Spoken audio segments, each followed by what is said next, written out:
सूर्यांश स्वागत करता हूं आपका अपने चैनल हिंदी विद प्रोफेसर पे। आज हमको काशी हिंदू विश्वविद्यालय में एक ही मेधावी छात्र मिल गया है जिसने प्रथम प्रश्न पत्र एवं द्वितीय प्रश्न में कुछ अलग रणनीति बनाई है और अभी जेआरएफ हुआ है। अब इनका भी दृष्टिकोण जानते हैं कि इन्होंने क्या काम किया है, किस तरीके से इन्होंने चीज़ों को पढ़ा है और इनकी क्या भूमिका रही है चीज़ों को समझने में। इनसे हम जान लेते हैं। आप अपना परिचय उसके साथ बताइए। नमस्कार साथियों, मेरा नाम अंशु शुक्ला है और मैं काशी हिंदू विश्वविद्यालय में एमए हिंदी अंतिम वर्ष का छात्र हूँ और मैंने दिसंबर 2025 की जेआरएफ की परीक्षा क्वालिफाई की है। अगर आप प्रथम प्रश्न पत्र की रणनीति के बारे में मुझसे जानना चाहेंगे तो मैं कहूँगा कि जैसे जो मैथ्स, रीजनिंग और डीआई कॉम्प्रिहेंशन, ये तो थोड़े आसान से टॉपिक हैं। अगर इनको आप थोड़ी सी प्रैक्टिस करते हैं तो आसानी से कर ले जाते हैं। डीआई बहुत ज़्यादा टफ नहीं आता है। आरसी थोड़ा उसको अच्छे से पढ़ने की ज़रूरत होती है और मैथ्स वगैरह थोड़ा सॉल्व करने पे, अगर प्रैक्टिस पे आधारित रहता है। अगर आप मैथ्स वगैरह की प्रैक्टिस परमानेंट करते आ रहे हैं तो आप बिना पढ़े दे सकते हैं। मैथ्स वगैरह, रीजनिंग वगैरह, ये सब बिना पढ़े आप दे सकते हैं। थोड़ा सा टीचिंग एप्टीट्यूड, रिसर्च एप्टीट्यूड, ये सब का आपको अच्छे से पढ़ना पड़ेगा। कंप्यूटर वगैरह है और आईसीटी, ये सब थोड़ा सा अच्छे से मन से पढ़ना पड़ेगा। हो सकता है कोशिश करिए कि शॉर्ट नोट्स बनाने का प्रयास करिए आप, क्योंकि नोट्स का मतलब ये नहीं होता कि आप किताब पूरी की पूरी किताब उतार बिल्कुल दें। बिल्कुल बिल्कुल। नोट्स का मतलब ये होता है कि आपको रिवाइज करना है। आप देखें, एक टॉपिक देखें तो आपको उससे रिलेटेड सारे कॉन्सेप्ट याद आ जाएं। कोशिश करिए कि शॉर्ट से शॉर्ट नोट्स बनाएं और ऐसे नोट्स बनाएं कि कम समय में आप ज़्यादा से ज़्यादा चीज़ें कवर कर पाएँ। तो फर्स्ट पेपर में मुझे लग रहा है प्रैक्टिस की ज़्यादा ज़रूरत है। जितना मतलब आप पुराने पढ़ते प्रश्न हैं, पत्रों को भी देखना है। पीवाईक्यू बहुत सबसे इम्पोर्टेंट चीज़ है। पीवाईक्यू भी एक बहुत महत्वपूर्ण भाग है। किसी भी परीक्षा उत्तीर्ण करने के लिए पीवाईक्यू बहुत ज़रूरी भाग है। यूट्यूब चैनल या फिर किसका यूट्यूब सहारा लिया आपने? यूट्यूब चैनलों से मैंने एमसीक्यूज़ बस यूट्यूब चैनल से देखे हैं। कॉन्सेप्ट के लिए मैंने बुक पढ़ी है और टीचिंग एप्टीट्यूड वगैरह, रिसर्च एप्टीट्यूड के 2-4 वीडियो देखे हैं। नहीं तो बुक वगैरह, बुक सबसे अच्छा सोर्स है पढ़ने के लिए आपको। बुक का नाम बता दीजिए। बुक के वीएस मदान सर की बुक है, फर्स्ट पेपर के लिए सबसे अच्छी बुक है। और कुमार भरत सर भी पढ़ाते हैं यूट्यूब पे, वो भी अच्छा ठीक-ठाक, मतलब कम समय में काफ़ी अच्छी चीज़ें बताते हैं वो। ये कॉमन सेंस के ऊपर भी रहता है। कुछ चीज़ें उसमें रहते हैं कि आप कॉमन सेंस से बहुत अच्छा कर सकते हैं। बहुत अच्छा ऑप्शन एलिमिनेट करके उसको हटा ऑप्शन सकते हैं। एलिमिनेटेड कर सके, उसके बाद आप सही ऑप्शन चूज कर सकते हैं। बिल्कुल। सबसे ज़रूरी बात है एग्ज़ाम हॉल में कैसे आप कर रहे हैं। एग्ज़ाम हॉल में पेशेंस सबसे ज़रूरी चीज़ है। एग्ज़ाम हॉल में पेशेंस आपका। पेशेंस। पेशेंस जिससे बहुत बार क्या रहता है कि बच्चे हड़बड़ाहट में पूरा प्रश्न नहीं पढ़ते। थोड़ा सा प्रश्न पढ़े, उत्तर देखिए, थोड़ा सा उनको रिलेटेड लगा, मार दिए। कभी कभी उसमें एक प्रश्न, एक अक्षर की वजह से, गलती, एक शब्द की वजह से पूरा प्रश्न विपरीत हो जाता है और वही एक प्रश्न से आपका जेआरएफ रुक जाता है। एकदम पूरा प्रश्न विपरीत हो जाता है। तो सबसे पहला ये है कि आप एग्जाम हॉल में पेशेंस बनाए रखिए। पूरा प्रश्न अच्छे से पढ़िए, ऑप्शन अच्छे से पढ़िए, क्योंकि समय पर्याप्त रहता है। 3 घंटे समय पर्याप्त रहता है। जी, समय पर्याप्त पे आपने बात कर रहा।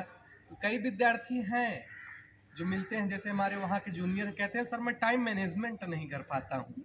तो ऐसी स्थिति में मतलब किस तरीके का टाइम रहना चाहिए? मतलब कि पहले आपने प्रथम प्रश्न पत्र से चालू किया या द्वितीय प्रश्न पत्र से चालू किया? मैंने पहले प्रथम प्रश्न पत्र से चालू किया। जितने मुझे आते गए, जिसमें कम टाइम टेकिंग है, पहले उनको करता गया। उसके बाद द्वितीय प्रश्न पत्र पे आया, जो मुझे आते गए वो मैं करता गया।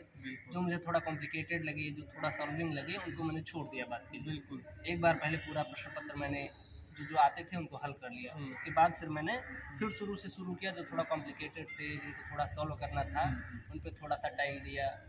अच्छा, आप एक चीज़ ये बताइए, टाइम का तो मैं मिलता रहता हूँ, लोग जैसे जूनियर हैं, कई विद्यार्थी मिलते रहते हैं, तो वो कहते हैं कि सर मैं फर्स्ट पेपर से चालू नहीं करता हूँ, मेरी पकड़ मेरे विषय में है और विषय में मैं सबसे पहले हिंदी पढ़ता हूँ। जब वो हिंदी करते रहते हैं, जब प्रथम प्रश्न पत्र पे पहुँचते हैं तो पता लगा कि टाइम बीत गया और चीज़ें गड़बड़ हो गई। यही गलती करते हैं असल में। उनको क्या है कि जैसे पहले जो मैथ्स वगैरह के क्वेश्चन हैं, थोड़ा सॉल्व करने वाले हैं। हिंदी में क्या है कि फैक्ट्स हैं, कॉन्सेप्चुअल हैं, तो बहुत टाइम टेकिंग नहीं रहते। जो आपको आता है उसको लगा के आगे बढ़ जाइए। ये नहीं कि आप एक प्रश्न है उसी पे 10 मिनट 20 मिनट वेस्ट कर रहे हैं। बिल्कुल। आपको नहीं आ रहा है तो पहले जितने आ रहे हैं उतने करिए। उसके बाद वो तो है ही, आपका कहीं प्रश्न नहीं भागा जा रहा है। समय भी 3 घंटे पर्याप्त रहता है। पता नहीं लोग कैसे कहते हैं कि 3 घंटे समय कम पड़ गया। मैं तो लगभग 2.5 घंटे में कर दिया था, प्रश्न पत्र अपना खत्म कर दिया था। 20 मिनट सो भी लिया था एग्जाम हॉल में। ठीक है। और ये बस वही रीजनिंग, थोड़ा सा रीजनिंग, मैथ्स, डीआई, ये थोड़ा सॉल्विंग रहते हैं, थोड़ा टाइम टेकिंग वही रहते हैं। आरसी फर्स्ट पेपर का थोड़ा टाइम टेकिंग रहता है, सेकंड पेपर में जो रीडिंग कॉम्प्रिहेंशन वो रहता भी है वो भी एनटीए की गलती है कि पूरा प्रश्न पत्र जो है वो आपकी स्क्रीन में खुलता नहीं, आप कर्सर इधर उधर घुमाते रहते यही थोड़ी सी हैं, उसमें और दिक्कत ये आती है। विद्यार्थी की गलती नहीं, ये उनकी गलती है, इस पे सुधार करना चाहिए। दूसरा जो महत्वपूर्ण इकाई है जहाँ से प्रश्न पूछे ही जा रहे हैं, फैलसी का जो है, इसका और अपोजिशन का जो प्रश्न है, वो आप देखेंगे कि घूम फिरा के पूछे जा रहे हैं। उसके लिए आपने यूट्यूब से पढ़ा या पुराने प्रश्न पत्र ही देखे? पीवाईक्यूज भी मैंने देखे हैं, यूट्यूब से थोड़ा बहुत भी पढ़ा है, बुक से पढ़ा है। बुक से पढ़ा? बुक से पढ़ा है, यूट्यूब से पढ़ा है। पीवाईक्यूज सॉल्व करते रहेंगे तो प्रैक्टिस सबसे कहा जाता है ना, practice makes a man perfect. तो प्रैक्टिस बहुत ज़रूरी है, प्रैक्टिस के बिना कुछ नहीं हो सकता। और ये हायर एजुकेशन या फिर ये जो स्वयं प्रभा के डीटीएच चैनलों से या फिर सीओपी की जो बैठकें हो रही हैं, एसडीजी एमडीजी गोल के जो प्रश्न हैं जो पूछे जाते रहे, उसके लिए भी आपने पुस्तकों का सहारा लिया है? जी, पुस्तकों का ही सहारा लिया। ये स्वयं प्रभा के चैनल्स वगैरह ये सब मैंने यूट्यूब से देखा। और ये एसडीजी एमडीजी ये सब मैंने बुक से ही पढ़ा है। हायर एजुकेशन से रिलेटेड टॉपिक ज़्यादातर बुक से ही कवर किए। जी जी, तो बहुत ही अच्छा इन्होंने बताया कि आप केबीएस मैदान में जो ये इन्वायरमेंट का जो क्षेत्र है और स्क्वायर पोजीशन, वहाँ पे मेरे हिसाब से मैंने भी देखा है, तो चीज़ें ठीक ठाक दी गई हैं।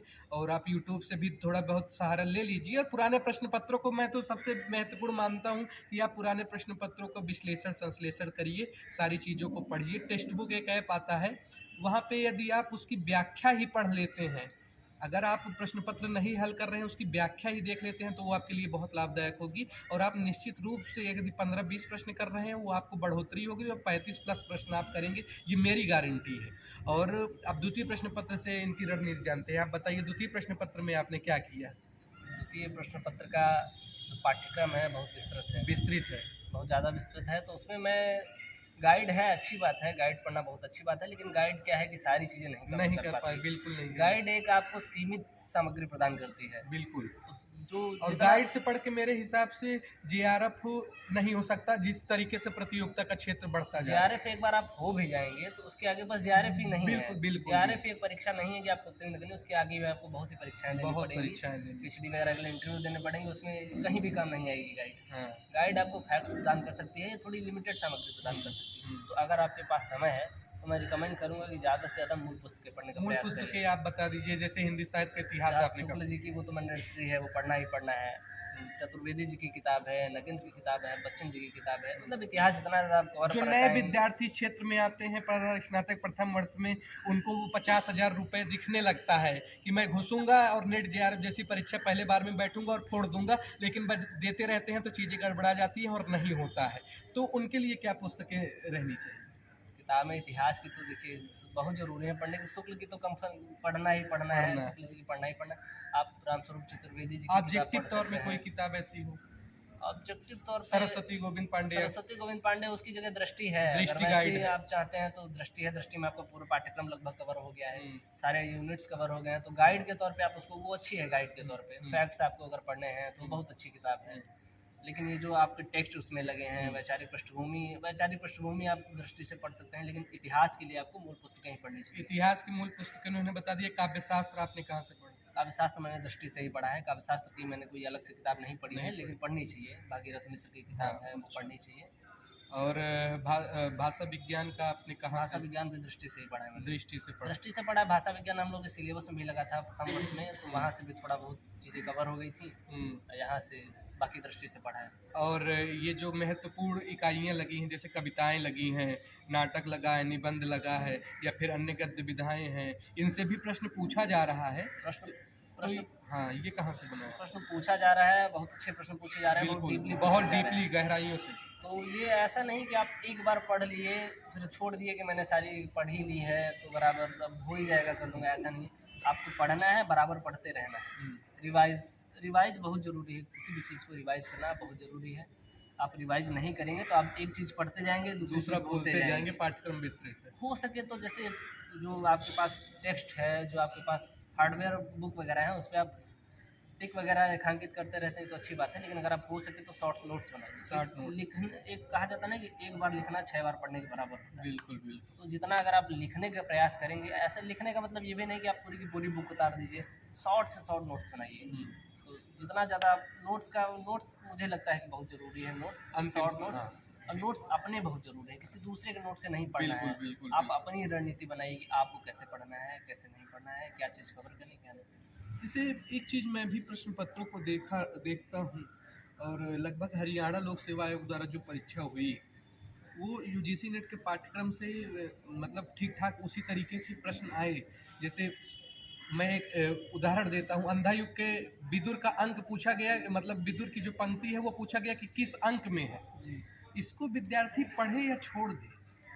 कितनी अब डीपली से पढ़े? विद्यार्थी के ये ऊपर काफ़ी मानसिक दंड है, देखिए फँस गया है विद्यार्थी। मुझे लगता है ये जी, एनटीए को सोचना चाहिए थोड़ा, क्योंकि आप विद्यार्थी को जेआरएफ की परीक्षा देते हैं असिस्टेंट प्रोफेसर बनाने के लिए, हुँ, ना कि उसको रट्टू तोता बनाने के लिए। बिल्कुल, तो आप उसकी समझ को विकसित करने का प्रयास कीजिए, उसको रटाने का प्रयास मत कीजिए। जैसे बिल्कुल। हम लोगों में भी एक प्रश्न आया था, दंग महिला की एक कहानी है, उसका क्रम लगाने उसका को, उनमें शब्द आए थे इंग्लिश के, उनका क्रम लगाने को। बिल्कुल। अब इससे कौन सा विद्यार्थी कौन सी समझ विकसित होगी आँखें मुझे भी नहीं पूछ पता। लिया गया था, पीली पीली-पीली पीली आँखें हैं कि भूरी भूरी आँखें हैं, तो हाँ, आप ऐसा प्रश्न बनाइए, ऐसा प्रश्न बनाने की कोशिश करिए कि जो विद्यार्थी आपकी की समझ विकसित समझ करे। विकसित करे। बिल्कुल, साहित्य के क्षेत्र में आप कितना समझ रहे हैं ये आप तय करें, ये नहीं कि आप कितना रट पा रहे हैं, कितना नहीं रट पा रहे हैं। हुँ, तो ये आप थोड़ा एनटीए को ध्यान देना चाहिए इस पे, मुझे लगता बिल्कुल। है। कविताओं पे आपने काम कैसे किया? कविताएँ जितना ज़्यादा पढ़ेंगे उतना ही अच्छा, क्योंकि कविताएँ कविताएँ तो पढ़ने में इंटरेस्टिंग भी रहती हैं। खैर, इंटरेस्टिंग भी है।